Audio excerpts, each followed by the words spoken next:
Stadium खाली पड़ा हुआ है, बिल्कुल डल क्रिकेट है। पहला सेशन कितना अहम है? उनको कोई परेशानी नहीं है, कम्प्लीटली ईज, ना ही गेंद रिवर्स स्विंग हुई। This test match is heading towards a draw. Subscribe करें और बेल दबाएं ताकि कोई खबर रह न जाए। इकबाल साहब, अब पाकिस्तान की इनिंग्स तो आप देख चुके हैं। जब आगाज हुआ था पाकिस्तान की इनिंग्स का, तो उस वक्त तो कुछ ऐसे लग रहा था कि शायद पहले दिन ही पाकिस्तान की सारी टीम आउट हो जाए। आपने परफॉर्मेंस देखी, क्या उम्मीदें हैं? ये टेस्ट मैच पाकिस्तान जीतता हुआ नजर आ रहा है? जी, अब सबसे पहली बात थी कि पाकिस्तान ने 430 नहीं बनाए हैं, पाकिस्तान ने बनाए हैं 438, 438। इन रिप्लाई जो है न्यूजीलैंड ने 165 किया है। डेविन कॉनवे और टॉम लेथन ने बड़ी अच्छी इनिंग्स खेली, उन्होंने 165 किया।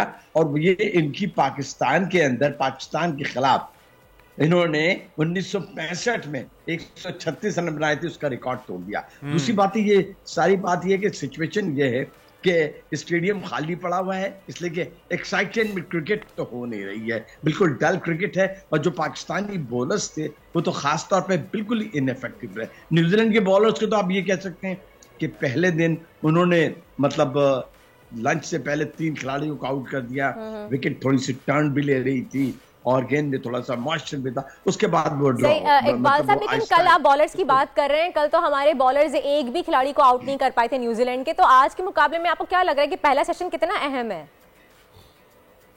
पहला सेशन इज वेरी वाइटल, बड़ा इंपॉर्टेंट है। अगर उन्होंने देखें, अभी उनको न्यूजीलैंड को 273 रन ऑन बनाने हैं 438 के हदफ तक पहुंचने के लिए, तो दैट्स इनफ रन। लेकिन मुझे ये लग नहीं रहा है, इसलिए कि जिस अंदाज में पाकिस्तानी बॉलर्स ने बॉलिंग की है, तो मुझे लगता है ना स्पिनर्स ने, ना फास्ट बॉलर्स ने, वसीम जूनियर जो है उन्होंने भी मार खाई, उनको भी अच्छी खासी मतलब कुटाई हुई है। और जिस अंदाज में कॉनवॉय और लेथम खेल रहे हैं, ऐसा लगता है कि जैसे उनको कोई परेशानी नहीं है, कंप्लीटली ईज। अगर एक तो चलिए आपने विकेट नहीं ली, दूसरा ये होता है कि आप ये देखते हैं कि कम से कम बैट्समैन को ट्रबल दे, कोई चांसेस क्रिएट करे। ना उन्होंने चांसेस क्रिएट किया, ना उनकी बॉलिंग में कोई रिप था, ना ही गेंद स्विंग हुई, ना ही गेंद रिवर्स स्विंग हुई, ना ही गेंद में विकेट में बाउंस है। तो इतनी बेजान विकेट पे ज़रा पाकिस्तानी बॉलर्स बहरहाल।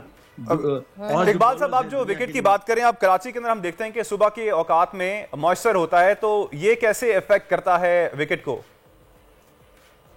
ये पहले दिन होता है नॉर्मली मॉइस्चर जो होता है, विकेट ना थोड़ी सी डैम्प होती है, उसके बाद होता है नहीं। हाँ, शाम के वक्त ये जरूर होता है कि पाकिस्तान के जो विकेट है शाम के वक्त वो हवा चल रही होती है, समंदरी हवा, तो फास्ट बॉलर्स को मदद देती है। लेकिन कल शाम का भी वक्त गुजर गया और वो दोनों खिलाड़ियों ने बड़े आराम से 165 का स्कोर किया और बड़े आराम से और कंप्लीटली ईज किया। लेकिन एक 78 पे बैटिंग कर रहे हैं, एक 82 पे बैटिंग कर रहे हैं, कोई प्रॉब्लम नहीं है। तो मेरे ख्याल में उनके लिए, उनके कैंप के अंदर, उनके ड्रेसिंग रूम के अंदर कोई ज्यादा बड़ी कंसर्न्स होंगी नहीं। और मेरा अपना जाती ख्याल है, अभी प्रिडिक्शन करना तो बड़ा मुश्किल है, लेकिन मुझे ये लगता है कि जिस अंदाज से उन्होंने बैटिंग की है, this test match is heading towards a draw, a dull draw. अच्छा, ड्रॉ की तरफ आपको लग रहा है?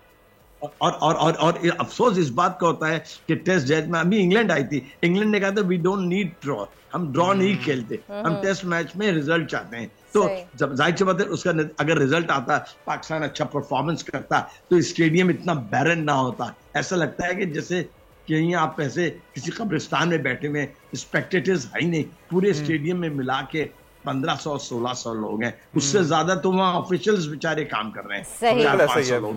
मैं इमरान खान हूँ, आप बोल्ड न्यूज देख रहे हैं। सबसे बड़ा चैनल बोल, सबसे बड़े एंकर इमरान रियाज खान के प्रोग्राम इमरान खान बोल के साथ ने रेटिंग के तमाम रिकॉर्ड तोड़ दिए। 56% नाज़रीन ने बोल न्यूज को देखा, सोशल मीडिया पर भी सबने ज्यादा देखा। सब्सक्राइब करें और बेल दबाएं ताकि कोई खबर रह न जाए।